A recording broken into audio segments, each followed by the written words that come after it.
1 minute I'm a soldier for 25 years, and at 12 o'clock on the 8th of August, I was a civilian. It was horrendous. I remember standing at the front at the guard room, they chop your ID up, and that's it.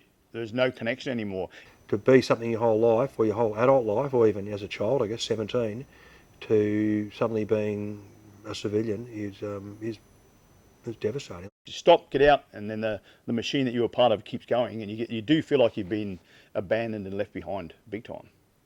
When I came back from Iraq in 2005, and I'd been with my closest friends and comrades for 7 months, and then came home to live with my mum on the Gold Coast, and no one really got me. I couldn't speak my truth. I didn't really align or connect with any of my civilian friends anymore.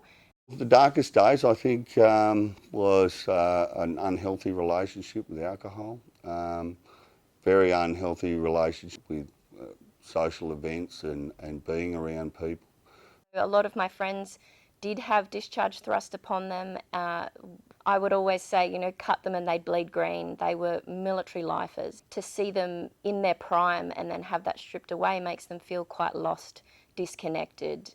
I got to a point, I suppose, like most veterans, where you considered inigonal.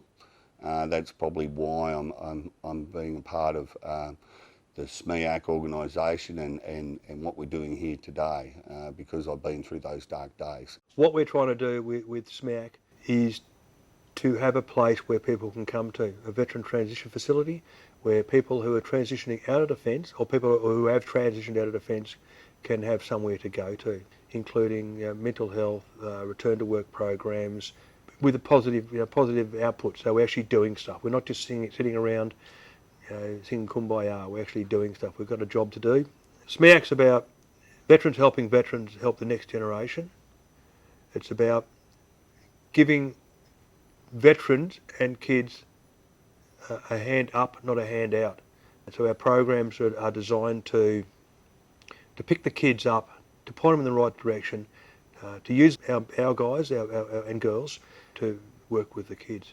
There's a book I read recently, and it's about lost connections. And when I read it, and I read it again a second time, it was about having purpose. It was about being connected to a common cause, and it was about mateship. And that is what Defence was, and that is now what SMEAC are creating. What we'd like people to do is go to our webpage, smeac.org.au, to become a member, to donate, and to spread the word, to get the message out there about veterans helping veterans help the next generation.